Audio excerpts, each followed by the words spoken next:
Bismillahirrahmanirrahim. Assalamualaikum warahmatullahi wabarakatuh. Alhamdulillah wassalatu wassalamu ala Rasulillah wa ala alihi wa sahbihi wa mawalah wa la hawla wa la quwata illa billahi wa ba'du. Qala Allahu azza wa jalla ya ayyuhalladzina amanu taqullaha haqqa tuqatih wa la tamutunna illa wa antum muslimun. Wa qala sallallahu alaihi wasallam man salaka tariqan yaltamisu fihi ilma sahhalallahu bihi tariqan ilal jannah. Ma'asyiral muslimin yang dimuliakan Allah Subhanahu wa taala, alhamdulillah di malam hari ini kita kembali duduk untuk bertalabul ilmi, dan kita lanjutkan kajian kita masih membahas tentang kehebatan kalimat Iqra diambil dari tafsir suratul Alaq. Ma'asyiral muslimin yang dimuliakan Allah Subhanahu wa taala, kita tahu bahwa sebelum wahyu turun, dan itu peristiwa pertama Al-Quran turun kepada Nabi SAW, terjadi kehebohan yang luar biasa dari kalangan jin, sehingga Allah Subhanahu wa ta'ala firmankan dalam suratul Jin, wa anna lamasna as-samaa'a fawajadnaha muliat harasan syadidan wa syuhuban wa anna kunna naq'udu minha maqa'ida lis-sam'i faman yastami'il ana yajid lahu shihaban rasada wa anna la nadri asyarrun urida biman fil ardi am arada bihim rabbuhum rasyada. Dan bahwa kami bangsa jin berusaha untuk mengintip langit, maka kami mendapatkan dipenuhi dengan penjaga-penjaga yang ketat dan suluh-suluh api yang menyala, dan bahwa kami jin dahulu duduk di dekat langit memiliki tempat-tempat pos untuk mendengarkan. Maka siapa yang mendengarkan sekarang, ia telah mendapatkan suluh api yang menyala dan siap menyambar mereka. Dan bahwa kami jin tidak mengetahui apakah keburukan yang dikehendaki bagi orang-orang yang di bumi, atau menghendaki pada mereka Tuhan mereka berupa kebaikan. Jadi sebelum wahyu Allah Subhanahu wa ta'ala turun, maka Allah Subhanahu wa ta'ala menjaga langit seketat-ketatnya dengan para malaikat, sehingga tidak ada satupun jin yang berhasil naik ke langit kecuali ditembak dengan meteor, dan tidak ada satupun jin yang berhasil duduk di pos-pos mereka di langit yang pertama. Ma'asyiral muslimin yang dimuliakan Allah Azza wa Jalla, kenapa langit tiba-tiba berubah, di mana tidak ada satupun jin yang berhasil naik ke langit? Bahkan iblis kebingungan, ada apa gerangan? Sementara kita lihat kondisi di bumi, Nabi SAW, sebagaimana hadis Aisyah radhiyallahu anha dalam hadis pertama dalam kitab Sahih Bukhari, bagaimana pertama wahyu turun kepada Nabi SAW, di mana Nabi SAW selama 6 bulan dimimpikan oleh Allah Subhanahu wa ta'ala kafalaki subhi, mimpinya seperti falak subuh. Artinya setiap kali Rasul mimpi di malam hari, maka terjadi mimpi itu di siang hari. Jadi kalau seandainya dalam mimpi itu Rasul bermimpi apa yang akan diucapkan manusia besok, apa yang akan dimakan manusia besok, apa yang terjadi dengan manusia besok, semua terjadi dalam mimpinya. Dan ini adalah tanda-tanda bahwa Nabi SAW akan diangkat menjadi seorang Nabi. Terlebih ketika Nabi SAW melihat orang-orang Quraisy semakin rusak akidah mereka, semakin rusak akhlak mereka, semakin rusak muamalah mereka, maka Nabi SAW yuhibbut tahannut, mulai mencintai untuk tinggal sendirian dan menjauh dari manusia, seperti Ashabul Kahfi. Maka Nabi SAW terkadang ke Mina, terkadang ke Muzdalifah, dan yang terakhir Nabi SAW kemudian berangkat ke Ghari Hira, sebuah gua. Disitulah awal wahyu turun Allah, wahyu Allah turun kepada Nabi SAW. Maka Nabi SAW berangkat dengan membawa bekal selama 1 bulan. Kemudian Nabi SAW berdiam diri dalam gua itu. Allahu a'lam apa yang dilakukan Nabi SAW. Yang jelas Nabi SAW dalam gua itu bersendirian, tafakkur kepada Allah Subhanahu wa ta'ala, taladzub dengan berfikir tentang alam semesta. Wa yatafakkaruna fi khalqis samawati wal ardh, Rabbana ma khalaqta hadza batila subhanaka faqina adzaban nar. Nabi SAW tafakkur setiap hari dalam gua itu, sampai pada waktunya Allah Subhanahu wa ta'ala mengutus sayyidul malaikah, pemimpinnya para malaikat, Jibril alaihi salatu wassalam. Maka Jibril alaihi salatu wassalam turun dan masuk ke dalam gua dalam bentuk manusia yang sangat tampan sekali. Tiba-tiba kemudian Jibril pun memeluk Rasul dari belakang seraya mengatakan, Iqra ya Muhammad. Maka Rasul SAW mengatakan, ma ana biqari. Iqra ya Muhammad, bacalah wahai Muhammad, seraya memeluk lebih erat lagi. Tapi Rasul mengatakan, ma ana biqari. Sampai 3 kali Jibril mengatakan Iqra, sehingga pelukan Jibril menyesakkan dada Nabi dan Rasul bercucuran keringat di dahinya. Iqra ya Muhammad. Maka Rasul SAW mengatakan, ma ana biqari. Maka Jibril alaihi salatu wassalam mulai mentalkinkan, Iqra bismi rabbikal ladzi khalaq, khalaqal insana min 'alaq, Iqra wa rabbukal akram alladzi 'allama bil qalam 'allamal insana ma lam ya'lam. Maka turunlah 5 ayat permulaan dalam suratul Alaq, di mana Nabi SAW didaulat ketika itu menjadi seorang nabi, persis seperti Nabi Musa alaihi salatu wassalam. Ketika Nabi Musa alaihi salatu wassalam membawa keluarganya dari Madian menuju Mesir, tiba-tiba kemudian api atau obor yang dibawanya kemudian padam. Kemudian dari kejauhan dia melihat ada api yang berasal dari pohon.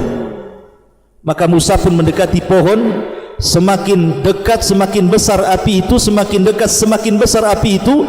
Tetapi anehnya pohon itu tidak terbakar, padahal api itu mengelilingi pohon dan ada dalam pohon itu, tapi pohon tidak terbakar. Tiba-tiba Allah Subhanahu wa ta'ala berfirman di balik api itu, innani anallah, sesungguhnya saya adalah Allah. Kemudian dia berdialog dengan Allah Subhanahu wa ta'ala, sehingga resmilah Musa didaulat menjadi seorang nabi. Lalu apa bedanya turunnya wahyu kepada Rasul dengan turunnya wahyu kepada Musa, di mana kedua-duanya awal acap pertama kali Allah menurunkan wahyu dan diangkat keduanya menjadi nabi? Perbedaannya, kalau Musa alaihi salatu wassalam berdialog dengan Allah tanpa perantara Jibril, dari sini disematkan kalimat Kalimur Rahman. Makanya Musa disebut Kalimur Rahman. Ketika terjadi dialog antara Adam dan Musa tentang masalah takdir, maka Adam alaihi salatu wassalam mengatakan, bukankah anta Kalimur Rahman, engkau adalah Kalimur Rahman, orang yang senantiasa berdialog dengan Allah tanpa perantara, wahai Musa? Tapi Nabi SAW ketika mendapatkan wahyu pertama lewat perantara Jibril. Jibril turun. Subhanallah, turunnya Jibril ini merubah semuanya. Karena dengan diangkatnya Nabi SAW menjadi seorang Nabi dan kelak akan menjadi seorang Rasul, maka Rasul akan menjadi manusia yang akan merubah alam semesta.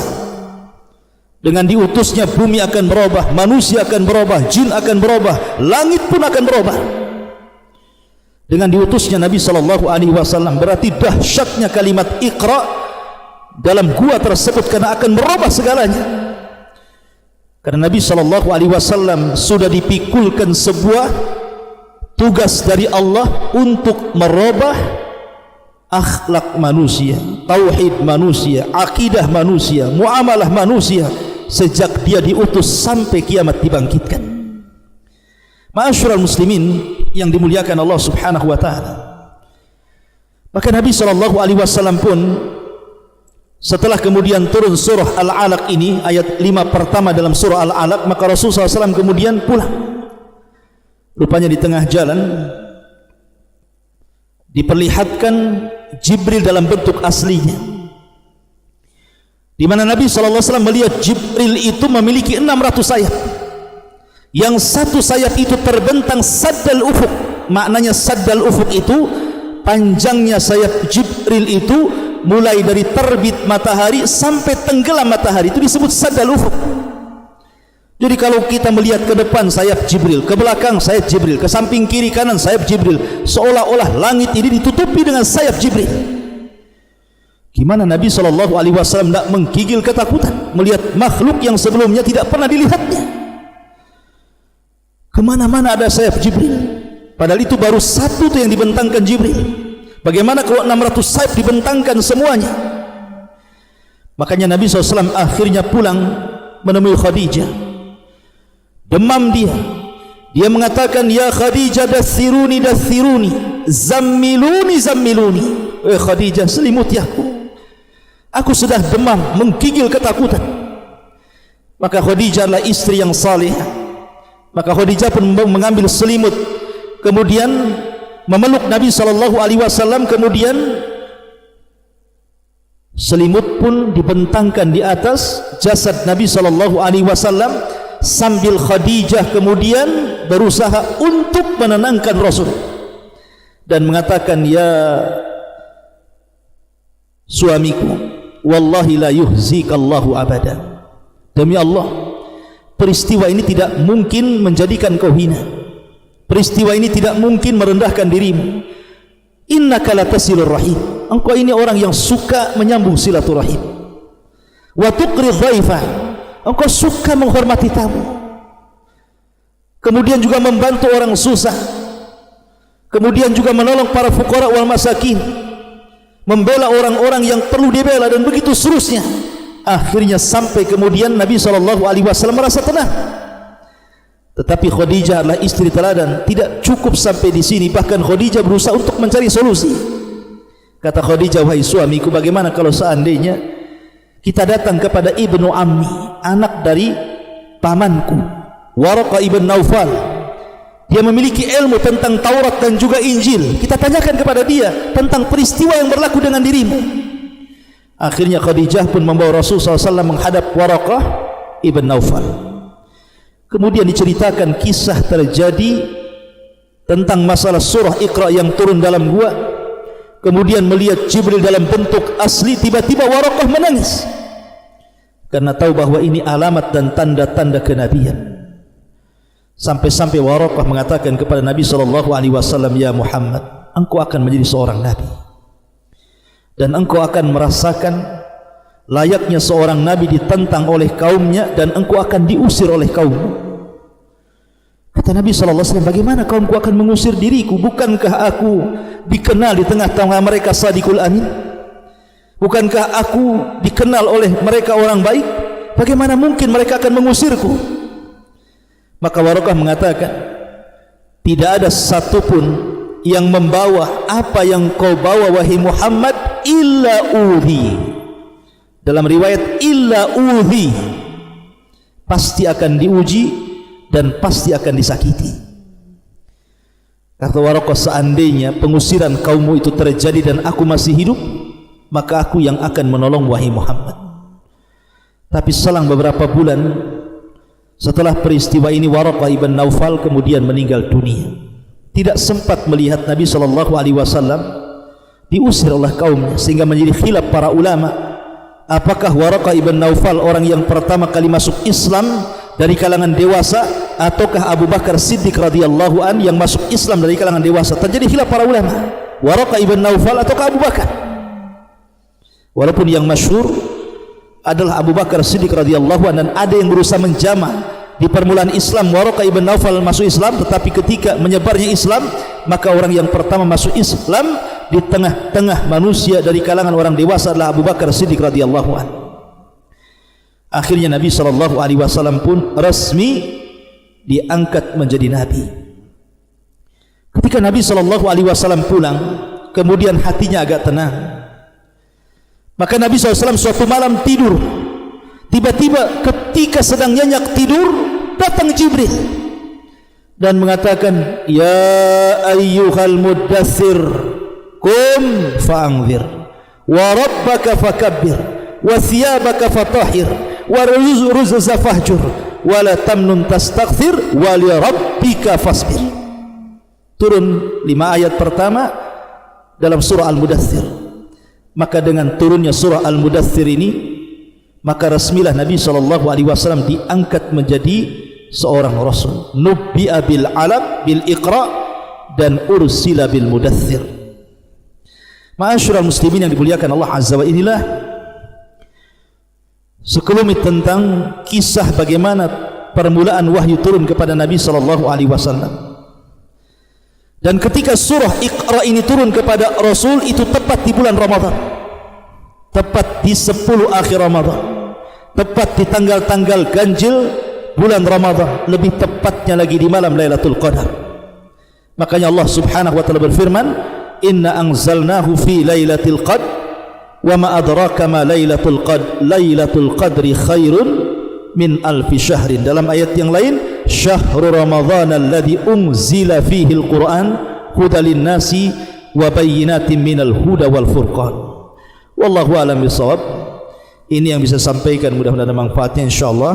Nanti kita akan masuk pada tafsir daripada surah Al-Alaq. Insyaallah kita berjumpa di pagi hari, mudah-mudahan ada manfaatnya. Subhanaka wa bihamdika asyhadu an la ilaha illa anta astaghfiruka wa atubu ilaik. Allahu ta'ala alam. Assalamualaikum warahmatullahi wabarakatuh.